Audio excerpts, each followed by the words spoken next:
पिछले साल यानी कि 2020 में right to protest versus right to movement इस तरह की एक जजमेंट आई थी जिसका टाइटल था कि Amit Sahni versus commissioner of police Delhi.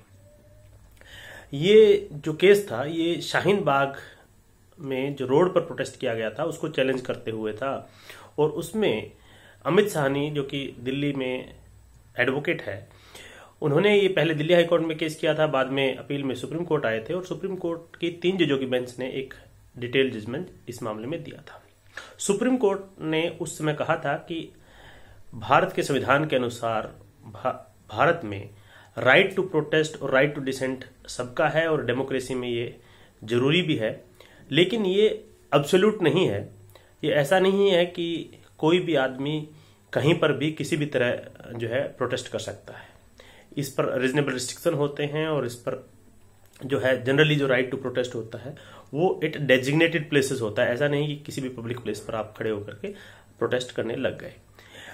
अब पिछले कुछ दिनों से जो फार्मर्स प्रोटेस्ट चल रहा है और वो लोग भी सड़कों पर लंबे समय से बैठे हुए हैं, उसमें भी कई पिटीशन सुप्रीम कोर्ट में आई कि राइट टू मूवमेंट हमारा जो है ब्रीच हो रहा है, वोलेट हो रहा है। तो दूसरी तरफ के लोग भी आए थे कि जो कानून है कानून असंवैधानिक है। तो वो जो पिटीशन है वो चीफ जस्टिस की बेंच उस मामले को सुन रही है। अब अभी पिछले लंबे समय से 2 महीने से ज्यादा समय हो गया वो सड़कों पर बैठे हैं, तो उन्हीं को देखते हुए जो महिलाएं शाहीन बाग में प्रोटेस्ट कर रही थी उन्होंने एक रिव्यू पिटीशन जो है अमित साहनी वाले केस में फाइल की थी पिछले दिन। उन्होंने कहा कि हमें भी एक तरह से पैरिटी दी जाए, जिस तरह से फार्मर प्रोटेस्ट को अलाउ किया गया है अभी तक चल रहा है, और इस मामले में रिव्यू किया जाए जो अमित साहनी की जजमेंट थी और ओरल आर्ग्यूमेंट का हमें मौका दिया जाए। सुप्रीम कोर्ट की 3 जजों की बेंच ने उस मामले में अपना ऑर्डर दिया है।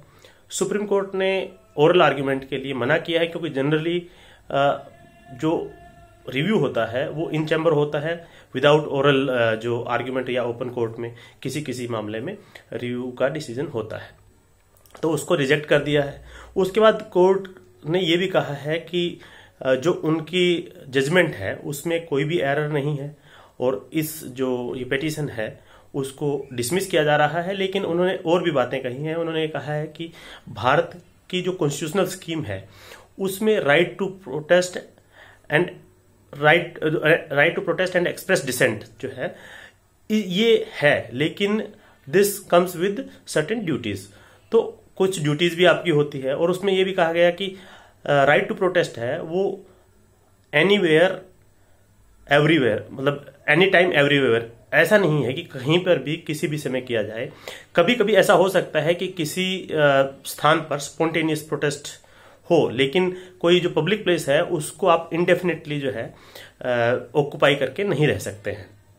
तो ये एक तरह से जो सुप्रीम कोर्ट की 3 जजों की बेंच का जो ऑर्डर आया है अमित साहनी के केस में जो रिव्यू पिटीशन फाइल की गई थी, जो कि Kaniz Fatima versus commissioner of police Delhi के नाम से है, ये एक बार फिर से ये बताता है कि भारत में जो है नागरिकों के पास राइट टू प्रोटेस्ट है, बट उस पर रीजनेबल रिस्ट्रिक्शंस भी हैं। वो रिस्ट्रिक्शन जो है कुछ ड्यूटीज के साथ आती है, जिस तरह से डेजिग्नेटेड प्लेसेस पर आप प्रोटेस्ट कर सकते हैं, लेकिन किसी भी पब्लिक प्लेस को इनडेफिनेटली आप जो है ऑक्युपाई करके नहीं रह सकते।